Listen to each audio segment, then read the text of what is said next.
വീണ്ടും ഒരു Dubai vlog ആയാലോ? ഇന്നത്തെ ദിവസം ഒരു വീക്കെൻഡ് ഡേ ആയതുകൊണ്ട് പുറത്തൊക്കെ ഒന്ന് കറങ്ങാൻ പോവാന്ന് വിചാരിച്ചു. എൻ്റെ എസ്കലേറ്ററിൽ കയറാനുള്ള പേടി ദുബായ് പോയിട്ടാണ് മാറിയത്. ഇന്നത്തെ യാത്ര മെട്രോയിലായതുകൊണ്ട് ആദ്യം തന്നെ മെട്രോ കാർഡ് റീചാർജ് ചെയ്തു. കുറച്ചു നേരം ഒന്ന് വെയിറ്റ് ചെയ്തപ്പോഴേക്കും ഞങ്ങൾക്ക് പോകാനുള്ള മെട്രോ എത്തി. വീഡിയോ എടുക്കുന്നത് കണ്ടപ്പോൾ ഒരാൾ അറിയാത്തതുപോലെ ഒന്ന് പോസ് ചെയ്യണ കണ്ട. മെട്രോ വിൻഡോയിലൂടെ ദുബായ് ഭംഗിയൊക്കെ ഒന്ന് ആസ്വദിച്ച് വരുമ്പോഴേക്കും നമുക്ക് പോവേണ്ട ഡെസ്റ്റിനേഷൻ എത്തി. എങ്ങോട്ടേക്കാണ് യാത്ര എന്ന് പറഞ്ഞില്ലല്ലോ. ഞങ്ങൾ പോയത് ദുബായ് മോളിലേക്കായിരുന്നു. കുട്ടികൾ ഭയങ്കര ഹാപ്പി ആയിരുന്നു കേട്ടോ. കറങ്ങാൻ പോകുമെന്ന് പറഞ്ഞാൽ കുട്ടികളെ പോലെ തന്നെ നമ്മൾ വലിയവർക്കും ഇഷ്ടമുള്ള കാര്യമാണല്ലോ അല്ലേ. എന്തെങ്കിലും പ്രശ്നങ്ങളൊക്കെ ഉണ്ടെങ്കിൽ ഒന്ന് പുറത്തൊക്കെ പോയി വന്നാൽ മൈൻഡൊക്കെ ഒന്ന് റീഫ്രഷ് ആവും അല്ലേ. നേരത്തെ മാളിൽ എത്തിയെന്ന് പറഞ്ഞെങ്കിലും മെട്രോ ഇറങ്ങി കുറേ ദൂരം നടന്നതിന് ശേഷമാണ് ദുബായ് മാളിൻ്റെ ഉള്ളിലെത്തിയത്.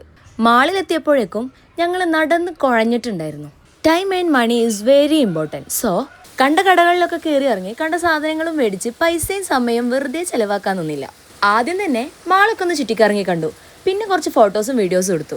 പിന്നെ ഞങ്ങൾ ആദ്യം തന്നെ പോയത് എക്കോറിയം കാണാനായിരുന്നു. നമ്മളിങ്ങനെ ടൂർ പോവുക, അതായത് ചിലപ്പോൾ നമ്മൾ ഓൾറെഡി പോയിട്ടുള്ള സ്ഥലത്തേക്ക് തന്നെ ആവും പോകുന്നുണ്ടാവുക. അതുപോലെ ബീച്ച്, സൂ, എക്കോറിയം ഇവിടേക്കൊക്കെ നമ്മൾ മുന്നേ പോയിട്ടുണ്ടെങ്കിലും വീണ്ടും ഇതൊക്കെ കാണുമ്പോൾ ഒരു കൗതുകമാണല്ലേ. പിന്നെ ഒരു കാര്യം, നമ്മൾ പോകുന്ന സ്ഥലം അതിപ്പോൾ നമ്മൾ മുന്നേ പോയതായിക്കോട്ടെ പോകാത്തതായിക്കോട്ടെ, അതിനേക്കാളൊക്കെ ഇമ്പോർട്ടൻ്റ് നമ്മളെ കൂടെയുള്ള ആൾക്കാരും നമ്മൾ പോകുന്ന യാത്രയുമാണ്. ട്രിപ്പ് പോകുമ്പോൾ ഡെസ്റ്റിനേഷനിലെത്തി അവിടെ എക്സ്പ്ലോർ ചെയ്തതിനെക്കാട്ടിയും കൂടുതൽ നമ്മൾ എൻജോയ് ചെയ്തിട്ടുണ്ടാവുക നമ്മളെ വണ്ടിയിലുള്ള യാത്രയിലായിരിക്കും അല്ലേ. എക്കോറിയം കാണാൻ വന്നിട്ട് ഈ ഒരു മീനിനായിരിക്കും ഞാൻ ഏറ്റവും കൂടുതൽ വീഡിയോ എടുത്തിട്ടുണ്ടാവുക. എൻ്റെ അറിവിൽ ആ മീനിന് തെരണ്ടി എന്നാണ് പറയുക, വേറെ എന്തൊക്കെ പേര് പറയുന്നത് എനിക്കറിയില്ല. അങ്ങനെ അവിടുന്ന് കുറേ ഫോട്ടോസും വീഡിയോസൊക്കെ എടുത്തു. അത് പിന്നെ പറയണ്ടല്ലോ. അവിടുന്ന് ഞങ്ങൾ വാട്ടർഫോൾ കാണാമെന്ന് വിചാരിച്ചിട്ട് പോകുമ്പോഴാണ് ഡൈനോസറിൻ്റെ സ്കെൽറ്റൻ കണ്ടത്. അത് ഒറിജിനൽ ആണോ എന്ന് അറിയാൻ ChatGPT ചോദിച്ചപ്പോൾ എടോ അത് ഒറിജിനലാണത്രേ. ദുബായ് ഡൈനോ എന്നാണ് ഇതറിയപ്പെടുന്നത്. മാത്രമല്ല 155 വർഷങ്ങൾ പഴക്കമുള്ള ഡിപ്ലോഡോക്കസ് ലോങ്കസ് ഡൈനോസറിന്റെ ഫോസിലാണത്രേ ഇത്. ഇതിൽ 90% ഒറിജിനൽ സ്കെൽറ്റൺ ആണെന്നാണ് പറയുന്നത്. അമേരിക്കയിലെ വ്യോമിംഗ് എന്ന് പറയുന്ന ഒരു സ്റ്റേറ്റിലാണത്രേ ഇത് കണ്ടെത്തിയത്. ഏകദേശം 24.4 മീറ്റേഴ്സ് നീളമാണ് ഇതിനുള്ളത്. എനിക്കിതൊരു പുതിയ അറിവായതുകൊണ്ട് എൻ്റെ വീഡിയോ കാണുന്നവർക്ക് കൂടി പറഞ്ഞുതരാമെന്ന് വിചാരിച്ചു. ഒരറിവും ചെറുതല്ലല്ലോ. വീഡിയോയിൽ കാണുന്നത് വാട്ടർഫോൾ ആണെങ്കിലും പറഞ്ഞതൊക്കെ നമ്മളെ ഡൈനോസർ സ്കെൽറ്റനെ കുറിച്ചിട്ടാണ് കേട്ടോ.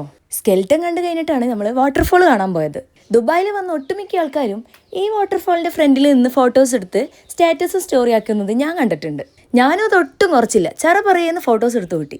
അത് കഴിഞ്ഞ് ഞങ്ങൾ ഐസ് സ്കേറ്റിങ്ങിൻ്റെ ഭാഗത്തേക്കാണ് പോയത്. എനിക്കിത് ചെയ്തൊക്കെ ആഗ്രഹമൊക്കെ ഉണ്ട്, ഇഷ്ടമാണ്.